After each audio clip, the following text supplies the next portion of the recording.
అప్పుడు ఏం జరిగింది స్టేషన్‌లో నాకు అక్క నువ్వు దగ్గరికెళ్ళి అడిగినా కూడా ఏమీ పశ్చాత్తాపం లేదు. అస్సలు. అంటే ఏడవట్లే కూడా కనీసం మమ్మీ చనిపోయిందని. ఇట్లా నార్మల్‌గా చైర్‌లో కూర్చుంది. కూర్చునుందా? కూర్చుని ఎట్లా ఉంది అసలు ఆమె బాడీ లాంగ్వేజ్ ఎట్లా ఉంది? నార్మల్‌గానే. కాలు ఊపుకుంటూ కూర్చుంది. అంటే ఇట్లా కొంచెం ర్యాష్‌గా మాట్లాడుతుంది. స్టేషన్‌లో కూడా? ఏ సార్ వాళ్ళ ఆమెతో ఏం మాట్లాడుతున్నావు అన్నాడు అని తీసుకొచ్చేసిర్రు నాకు. నేను పెద్దమ్మ వాళ్ళ దగ్గరికి వెళ్ళి కూర్చున్నా. కూర్చున్నాక పొద్దున మార్నింగ్ 6, 5 అట్లా శివ అనే వ్యక్తిని నల్గొండలో పట్టుకొని వచ్చిరంట. ఆనే దేంతో చంపినవురా అని సార్ వాళ్ళు అడిగితే టీషర్ట్ లేపి ఇక్కడ నడుముకి మా మమ్మీ చున్నీని ఇక్కడ కట్టుకొని ఆ టీషర్ట్ లేపి ఆ చున్నీ తీస్తుంటే పిసుకున్న చున్నీని పట్టుకెళ్ళిపోయాడు కూడా. అంటే డౌట్ వస్తుంది అని చెప్పేసి వాళ్ళ ఫింగర్ ప్రింట్స్ ఉంటాయని చెప్పేసి దాన్ని తీసుకెళ్ళిపోయాడు కట్టుకొని. అయితే అది ఇప్పుతుంటే నాకు ఎంతో కోపం వచ్చిందంట ఆయన పైన. అంటే నాకు అది పెద్దమ్మ వాళ్ళు చెప్పిర్రు నేను లేనప్పుడు మా అక్క వాళ్ళ ఇంటికి వెళ్ళిన దేని గురించో ఎల్లుండే మేము. అయితే చూసే వరకు పెద్దమ్మ వాళ్ళకి అట్లా చెప్తుంటే ఎంత ధైర్యం ఉంటే మా అమ్మని చంపి నా ముందుకు వచ్చి అట్లా మాట్లాడి మళ్ళీ సెకండ్ టైం వచ్చి మళ్ళీ చంపి దాని తర్వాత మా మమ్మీ చున్నీని తీసుకుని నడుముకి కట్టుకొని నేను మళ్ళీ నల్గొండకి వెళ్ళి నల్గొండ నుంచి ఇక్కడికి వచ్చి ఎంత డేర్నెస్గా చెప్తున్నారు వాళ్ళు. ఇప్పుడు వాళ్ళు మేజర్స్ కాదని చెప్పి మా అక్కని శివ అనే వ్యక్తి వాళ్ళ తమ్ముని వదిలేస్తారంట. ఇప్పుడు వాళ్ళని అయితే వదిలేయొద్దు. అయితే ఆ రోజు అట్లా జరిగింది. జరిగినాక వాళ్ళు ఏం పశ్చాత్తాప పడట్లేదు అసలు. అయ్యో ఒక మంచి ప్రాణం తీసినామని. ఇప్పుడు వాళ్ళు మేజర్స్ కాదని వాళ్ళు వదిలేస్తే మేము ఇట్లా కంప్లైంట్ ఇచ్చినాం కదా. ఇప్పుడు మీడియాస్లలో ఇంతమంది ముందు మాట్లాడుతున్నాం మేము. రేపు వాళ్ళని వదిలేస్తే మా దగ్గరకు వచ్చి మమ్మల్ని చంపాలని గ్యారంటీ ఏంది? కాదు, నువ్వు బయట ఉన్నావు, నువ్వు వచ్చేటప్పటికి నీకు తెలీదు, కానీ శివ వాళ్ళు లోపల ఉన్నారు. శివ వాళ్ళు లోపల ఉన్నారు అనే విషయం నీకు తెలియకూడదు అని నిన్ను అక్కడ చెట్టు దగ్గర ఆపేసింది. ఆపేసి మళ్ళీ నిన్ను 2 సార్లు ఇద్దరు ఫ్రెండ్ ఇంట్లోకి తీసుకెళ్ళింది.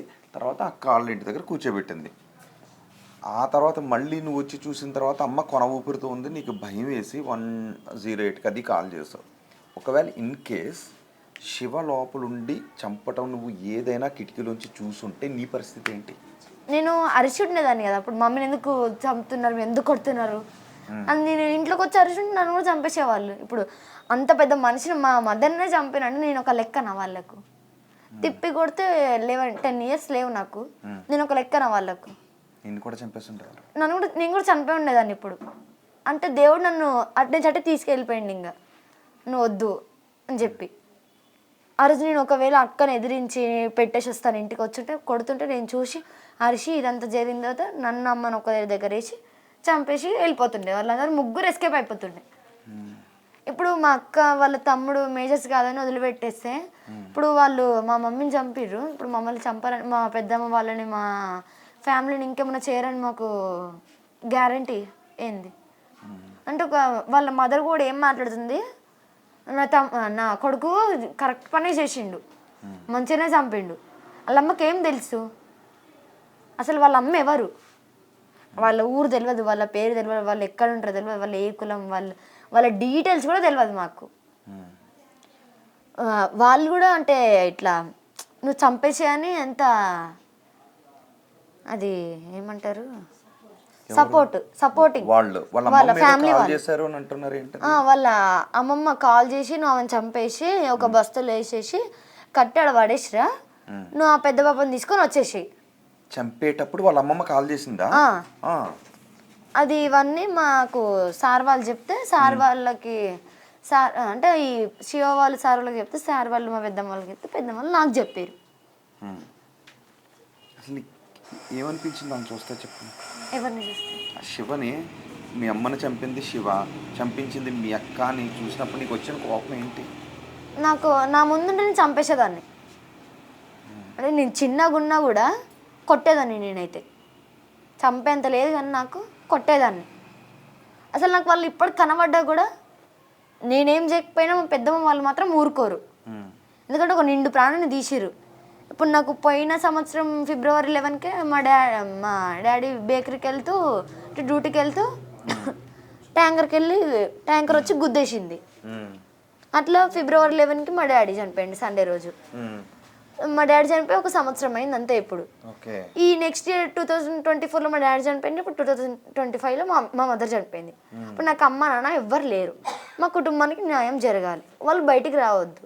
ఇప్పుడు వాళ్ళకి ఒక 3 నెలలు శిక్ష పడుతుందంట. వాళ్ళ అమ్మ ఏమంటుంది, వాళ్ళకి ఒక 3 నెలలు శిక్ష పడుతుంది, నేను తీసుకొచ్చుకుంటాను మా కొడుకున్న బిడ్డను అంటుందంట. అసలు మీ అమ్మని చంపడం కరెక్టేనా అంటుందా వాళ్ళమ్మ?